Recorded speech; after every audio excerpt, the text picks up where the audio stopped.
అసాధ్యానికి దేవుడే సమాధానము. ఏ విధంగా అంటే, దేవుడు ఆయన కార్యము ద్వారా సమాధానం చెప్పబోతున్నారు.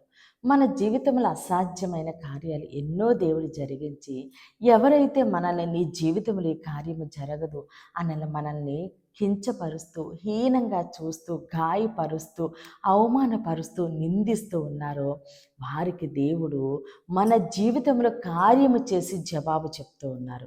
కాబట్టి మన అసాధ్యానికి దేవుడు సమాధానముగా ఉన్నారు. మనం ఏ విషయంలోని చింతపడవలసిన అవసరం లేదు. ఈరోజు దేవుడు వాగ్దానంలోంచి మనతో ఏం మాట్లాడినారో చూద్దామండి. మార్కు సువార్త 10వ అధ్యాయము 27వ వచనము. యేసు వారిని చూచి, ఇది మనుషులకు అసాధ్యమే కానీ దేవునికి అసాధ్యము కాదు, దేవునికి సమస్తమును సాధ్యమే అనెను. ఆమేన్. దేవుడి రోజు మనతో మాట్లాడుచున్న ఆయన మంచి మాట, దేవునికి సమస్తమును సాధ్యమే. ఆమేన్. దేవునికి సమస్తమును సాధ్యమే. మన పరిస్థితిని మార్చడం దేవునికి సాధ్యమే. మూయబడిన గర్భాన్ని తెరవడము దేవునికి సాధ్యమే. ఘనమైన వివాహము జరిగించడము దేవునికి సాధ్యమే. ఉద్యోగ విషయంలో, వ్యాపార విషయంలో నువ్వు అల్లాడిపోతూ ఉండగా ఆయన నీకు ఏ ఉద్యోగం ఇవ్వాలో, ఏ వ్యాపారం ఇవ్వాలో ఆయన చిత్తానుసారంగా ద్వారాలు తెరవటము ఆయనకి సాధ్యమే. ఆయనకి సమస్తమును సాధ్యమే. ఆయన చేయలేని కార్యం అంటూ ఏదీ లేదు. కానీ మనుషులు మన పరిస్థితిని చూసి మనల్ని హేళన చేసి అవమానపరిచి ఈ కార్యము నీ జీవితంలో జరగదు అని అంటూ ఉంటారు. నిజమే అండి, మనుషులకు అసాధ్యమే కానీ దేవునికి సమస్తమును సాధ్యమే. ఎలాంటి వ్యాధితో బాధపడుతున్నా, ఎలాంటి అనారోగ్య పరిస్థితిలో ఉన్నా సరే దేవుడు అనారోగ్యాన్ని తీసివేసి సంపూర్ణ స్వస్థతనిచ్చి ఆయన దీర్ఘాయువుని ఇవ్వటము ఆయనకి సాధ్యమే.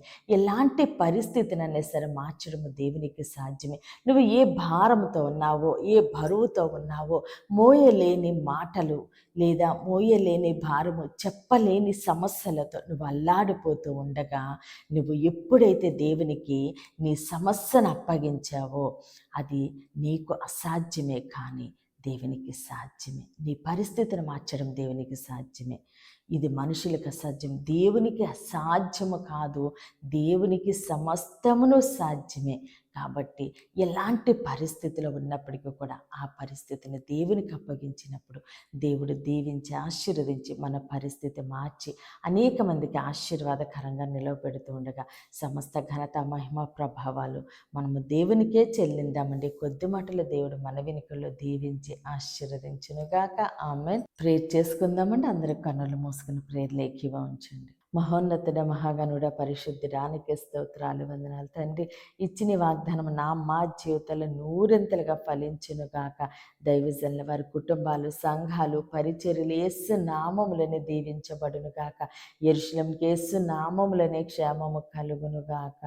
దేవుని మాట పరిచర్యలు పాలిభాగస్తులు భారము కలిగి ప్రార్థన చేసిన ప్రతి ఒక్కరిని దేవుడు బహుగా దీవించి ఆశీర్వదించునుగాక. యవ్వన బిడ్డలకి యేసునామములో మంచి భవిష్యత్తు కలుగునుగాక. వివాహాలు కావలసిన బిడ్డలకి యేసునామములో ఘనమైన వివాహములు జరుగునుగాక. అనారోగ్యంతో ఉన్న బిడ్డలకి యేసునామములో సంపూర్ణ స్వస్థత విడుదల కలుగునుగాక. మూయబడిన ప్రతి గర్భము యేసు నామములోనే తెరవబడునుగాక.